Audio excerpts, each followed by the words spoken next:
Hi, everyone. Welcome to our podcast series for September Childhood Cancer Awareness Month. We're interviewing families who have gone through childhood cancer. Our guest today is Theresa Hundt, mother of Billy. So, to start off, could you tell us about Billy? I'm going to read to you something his teacher wrote the day he died, and it was his eighth grade teacher. She said, Billy's spirit and unwavering positivity has been a special gift. It has truly given me perspective on tough days, a new lens to view the world through. His rare and immense empathy is something, sorry, I'll start again. Billy's spirit and unwavering positivity has been a special gift. It has truly given me perspective on tough days, a new lens to view the world through. His rare and immense empathy is something that has struck me since I had him as a student in eighth grade. I believe that this beautiful warmth, this refusal to give into darkness, will be Billy's legacy. We will all be better for knowing him and strive to be better in his honor. I think it's really special because, like, a teacher, they have so many students, but she really talked really nicely about Billy, and it Well, really and shows how she he was. she only had contact with him because she moved out of the area Oh, after his eighth grade year, and he only had contact with her through Facebook. And she stayed in contact with him and most of her students she had because I think it was her first year teaching, and he was a she was his favorite teacher, his English teacher. So she did write very nice, but she put into words what I couldn't put into words yeah. and be a bragging mother. Yeah. He friended everyone. If you were an underdog, he would search you out and take you under his wings. I remember a couple of years after he died, they have a putt-putt golf course out at Hawk Hollow where he worked. So I'll take the grandkids out there to play putt-putt. And one of the girls at the grill, I asked her if she had worked with Billy, and she said she worked with him his last season there before he got sick. And she said he was the only person that came up to her and introduced himself and wanted to know who she was. That's really nice. Yeah, makes me proud. Yeah, you should be. I think, like, from what I've heard, he seems like a really amazing person. Yeah, he had a big heart. Yeah. So could you tell us about the cancer journey? Um, he definitely didn't get diagnosed early. We thought he had a golf injury, and that went on from probably early spring in 2016. And then in August of that year, he went and had an x-ray, and nothing showed up on the x-ray because he thought he had a rib out of place. And he was doing physical therapy 2 or 3 times a week, and he was just getting worse and worse. He was going to school at Oakland University, which is about an hour and a half away from our home, living with some friends there. And he was working at Paramount Coffee here in town and working the weekends at the golf course. So he was a busy guy, and I knew something was wrong, but I never thought cancer.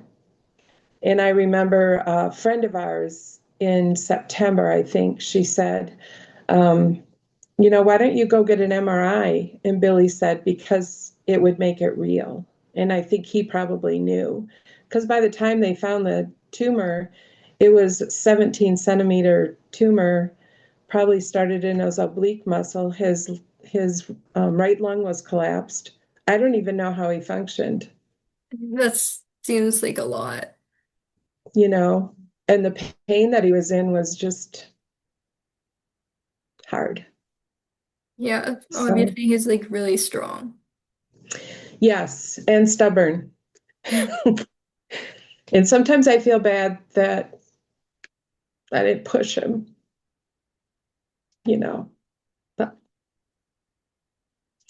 it is what it is. I think that's part of being a good mother is pushing your children. So, Yeah, but I think I just feel like I should have pushed him sooner. I don't think the outcome would have been any different. He lived for 15 months from his diagnosis. He was diagnosed the end of October 2016 and he died February 13th, 2018. So, he had good months and he had bad months. And I can say that 7 weeks of radiation was harder than months and months of chemo.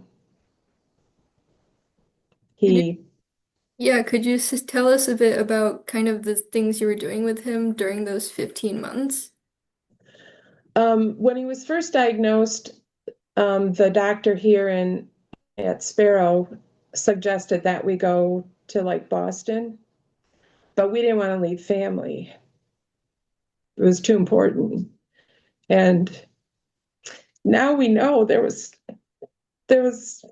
no different treatment there than what there was here. So I can say that our whole family felt more at peace when he was in treatment. When treatment started, he started getting better because he could hardly breathe. He would have to go in and get his lung drained or the cavity drained. And then they put in a drain tube, and then I would drain him every day. So we definitely got close. He wouldn't let me give him his shots at first. He had my sister-in-law, who was a medical assistant, give him his weekly Neupogen shots. But then he got comfortable with me and I could stab him. He always said I hurt a little more than his aunt, but we're thankful for all the people that, were helpful and brought meals and Yeah. So, I mean, obviously it was very difficult time, but how did it affect him and kind of the rest of the family? he didn't want to talk about it at first. He would get mad at me if he heard me talking on the phone with anybody. And he didn't want to be viewed as sick. So he didn't like it when his hair fell out. His hair fell out 3 times. The first initial chemo, then he didn't have chemo during radiation, so his hair grew back. And we were waiting to hear from Mayo Clinic. We were sent to Mayo Clinic to get a consultation about doing surgery, but then there was another spot that was on his sacrum, so they wouldn't do surgery. So he went for 14 weeks without any treatment, and his hair grew back again. And then he lost it again, and he just didn't like that. He didn't want anybody to view him as being sick. Yeah, I feel like it's really important to make sure that like someone isn't defined by cancer or like any kind of illness, but you still see them as the person they are. Right. And it was in May, so he had just finished his radiation and he was depressed and didn't feel good. His body had been through Yeah. months and months and months of treatment. And I said, why don't you let me drive you out to the golf course and you can just go putt some balls? And he was like, I just can't. I said, let's go. So we went out there and that was the start. His boss at Paramount Coffee was an older gentleman, is an older gentleman, Steve Morris. And he told Billy, he said, you can stay home and mope and be depressed, or you can come back to work part-time and I'll take you out on the golf course. And he goes, I don't care if you just ride around in the cart with me, but you got to get out of the house. And he was a godsend to Billy.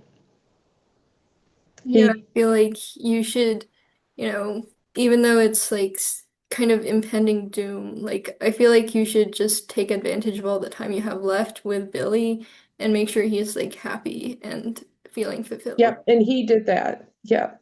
Only twice during his whole 15 months, I heard him say, why me?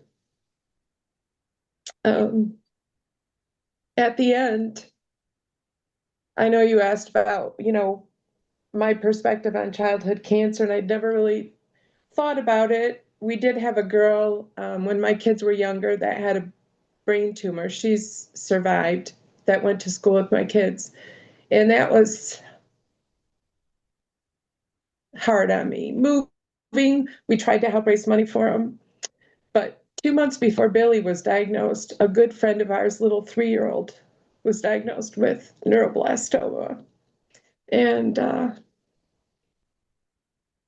and then Billy. And she's actually just turned 12. She's had 4 relapses, I think. And we just feel like Billy's her guardian angel. Like he told me the week before he died that he'd lived a good life and he just wanted Lily to have the same opportunities that he did. So we're happy to say she's still kicking. That's great. Yeah, she's just a beautiful example of, you know, surviving this cruel disease. Yeah. Do you think there's anything Yeah. you would have changed about like what you did after he was diagnosed? Do I think what? Repeat You that. would have done anything differently?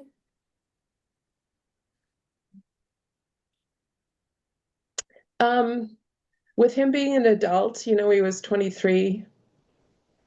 I was letting him be an adult, so I didn't push him, but I wish I would have pushed him to go to the doctors and be more proactive for his health, especially when he was really getting sick. But it was God's plan. So, Yeah. I think you did a good job with what you could do. And, I don't think anything is your fault or you should not take oh any. no, Yeah. I've, yeah, I've learned to not blame anything. Yeah. I And think that's really good. So could you tell us about the annual Hunt Strong Golf outing? Yes. The first one was started by one of his high school friends in that spring. So he had been diagnosed in the fall, wanted to do a fundraiser for him. And so they came and met with him and he was friends with everyone from the golf course. So they did everything.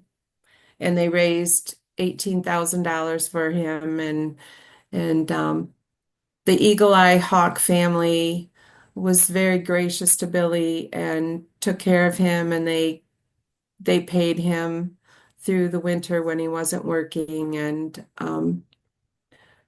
they've just been very very awesome to Billy and our family and so just before Billy died all of his friends from the golf course came back over to start to visit because they would come visit him periodically and bring him lunch, but that particular time they wanted to talk about the next golf outing in May. And this would have been the beginning of February. And Billy said, well, I don't need any money. I would like to do it as a fundraiser for something, whether it's research or helping families with kids that have cancer. And then he died, and we used that golf outing as a memorial. And we raised only $2,000 at that one because it was just a memorial and you have to get sponsors to get money. Yeah.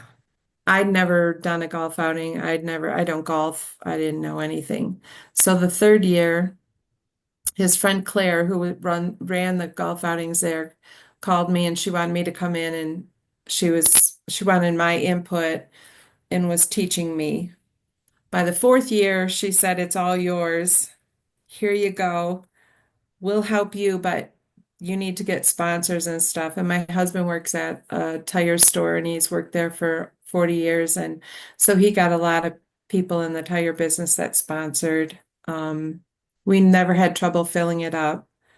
And it's just become, at the beginning, we would give money to Beat CC, Beat Childhood Cancer out of Florida, because somehow through Lily, the little girl in DeWitt with neuroblastoma, we got hooked up with that. And then by chance, I met Megan Bug through Instagram. And so I started following her and liked what she was doing for Rhabdo and thought that that was the direction that we should take our golf outing in. So for the last 3 years or 4 years, we've given all our money that we've raised to the Megan Bug Foundation. Even though we call ourselves Hunt Strong, we don't have a nonprofit because we only do the one fundraiser and all the money gets sent to the CCTDI or wherever. This year we did send money to two childhood cancer families so they could go on trips this summer. There's two in the area, Lily, and then another boy, Price, who lives in the Detroit area. So we're going to do something special in September. My sister and I make handmade cards, so we're going to be at a craft show at our church and have all the funds go to the CCTDI and we'll have literature and stuff on the table for people. So just trying to spread the word. Yeah, I think that's really amazing. And the fact that when he was alive and they did it, he didn't want it to go to him and he wanted to give it to other people. I think that's really inspiring. Yeah. So I don't know, how many more years I got in it to do the golf outing because it's a lot of work, but if if and when the golf outing ends, we'll be still doing some kind of fundraising. I just don't, maybe on a smaller scale. Yeah, Because I it's think, like throwing a wedding reception every year. And I remember a couple years ago, before the golfers went out, I said, I never got to help Billy plan a wedding reception, his wedding. But I said I just realized that every year we have a big party for him, and so and he's always present. We make special cookies. My daughter's a baker, and so we make 250 cookies to give to our golfers, and usually we make a homemade special gift for them. We've made ball markers, we've made um, stickers, we've made, oh, I'm trying to think what my granddaughter made. Oh, we've made tags, bag tags that have Billy's image on it and say we fight for Billy. So we put a personal touch on it, and I send thank you notes. I make all my thank you notes and handwrite them and send them to all our sponsors, which were there were 70 some this year. So I think it keeps people coming back. yeah. And I mean, I'm sure with all of Billy's family members, you could find one to pass on the planning to. I don't know. My daughters don't want to take it on. It becomes it's a full-time job for the last month before, because we also do a big silent auction too that Oh, people look forward to every year. We make about $5,000 on the silent auction. And that's a lot of work. I have a shout out to my sister Shelley, who is a huge help doing the silent auction part, and all my other little helpers that come in and work the morning of the outing and help get the silent auction ready. And so, and just my husband who supports me lets me mess up the kitchen table with all my stuff until the outing's over. So, yeah. What kind of stuff do you auction in the silent auction? oh, we have handmade crafts, wines, um, golf, golf packages, tires, since my husband's in the tire business. Gift baskets, gift cards, experiences, stuff for kids to do, like the jump houses or whatever you call those things. Miniature golf. It's just a wide range. Flowers. Billy also worked at Hyacinth House delivering flowers. Um, one winter, and so they always donate lots of planters. And I mean, I could list all 150 people that donate, and you know, but I would leave somebody out. So I just have to say thank you to all of them for always answering the call when I ask. And it's very hard for me to ask. Yeah. Yeah. For the outing, is it mostly like friends and family? Yep, yep. The first year was mostly when Billy was still alive, were tons of people that, because he was a bag staff there and then he worked in the clubhouse, so he knew everybody from all the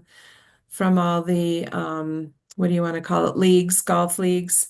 So a lot of the people that golfed the first year were people that he knew from the golf outing and or from the golf course. And I think now they kind of know our family is so huge, so they want to allow us to get all of our family in first. And this year we filled up 216 golfers in 10 days. That's crazy. It is crazy. It's very exciting. I don't know. I don't know where we're going to go from here. Hopefully make more money. I'd Yeah. like to make, I'd like to hit $200,000. We've raised in 7 outings, we've raised $146,000. Wow, that's a lot. I'm still just amazed. Yeah. All because of Bill. Yeah. All because of his smile.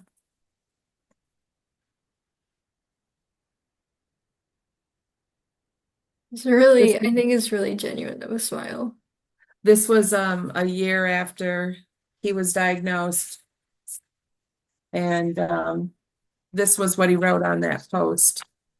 Chemo, chemo, chemo. That is what is going on, people, if you didn't already know. A while ago, they found a metastatic tumor by my sacrum, which didn't allow me to have surgery this summer. So chemotherapy is my only route to the cure, I've been told. I find out in October if this chemo is working via a CAT scan of my neck, chest, abdomen, down to my hips. Now, what else have I been up to? As most people know, golf is near and dear to my heart. So I play a lot. Probably more than I should, but it's good exercise and it gets me out of the house. I am back to work in my intern position at Paramount Coffee. It may only be 12 hours a week, but trust me, it keeps me busy those 12 hours. And of course, I've been spending time with family and friends as much as I can. I may look and feel better, but hey, who knows, right? Believe me when I say chemotherapy sucks. It sucks a lot, but my body is handling this regimen well. I am in good spirits, and the sunshine and warm days always help. This winter will be tough again, so please, if you want to visit, reach out now, and especially in the winter.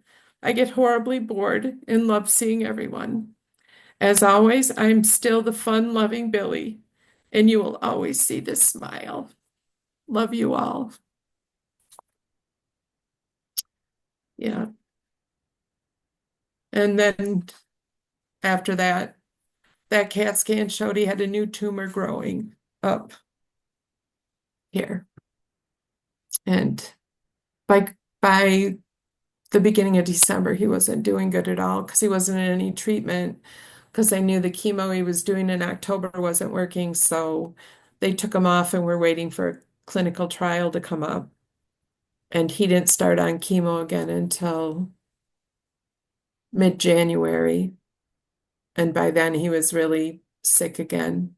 His lung had collapsed. And so sometimes I think we had the ball drop, but he was an adult and I had to let him make his decisions. And so, I think he still did make a good use of the time he had left. oh, yes. Yes, he did. Very much so. He lived life to the fullest. Yep. Yeah, I feel like that's really inspirational to like anyone alive. Like that's kind of the whole point of living is like taking advantage of that and living it to the fullest, like Billy did. Yeah. He enjoyed his nieces and nephews and his sisters and his cousins and you know, you could tell he was just savoring the memories. Yeah. And he had his special friends at the cancer center too, his favorite nurses that took care of him and made him feel comfortable, and can't thank Tiffany and Kim enough for what they did for him. And his uncle, special Uncle Albert, who worked at the cancer center, also in radiology, and he made sure he got treated well. So, yeah. What do you think his message to the world would be? Mm,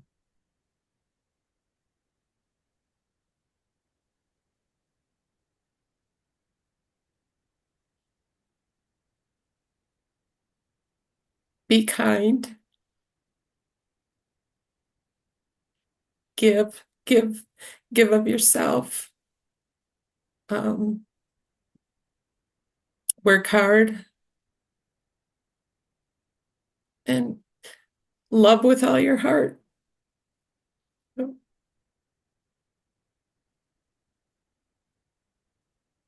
Is there anything else you would want to share before we end? No, I think I did. Sorry, I got a little, No, it's all good. yeah, miss them every day. Thank you for asking about him. Yeah, That's fun. I think he has a really amazing story, and I'm really glad I heard it from you. Um, I know when my brother-in-law died, it was he was actually one of Billy's favorite uncles, Uncle Tom. He died of cancer, and I would never talk to his wife. I would never bring up Tom's name or talk about him. And a couple years ago, I apologized to her because I said, I want to talk about Billy all the time. And it usually doesn't make me cry. So I didn't want to make her cry. And I realized it wouldn't have made her cry. It just would have made her happy somebody was remembering him. Yeah. So I love to hear stories. There's still stories that come out that I'm just like, what a crazy kid he was. What a crazy kid. Or, I'll run into somebody at the golf course and they'll tell me how Billy helped them. Or, he could talk to you if you were 2 years old or if you were 85. He didn't care. He loved golfing with the old guys at the golf course and hearing their stories, and he just loved people. Yeah, loved people. Okay, So well, thank you so much for coming on. thank you very much for asking me.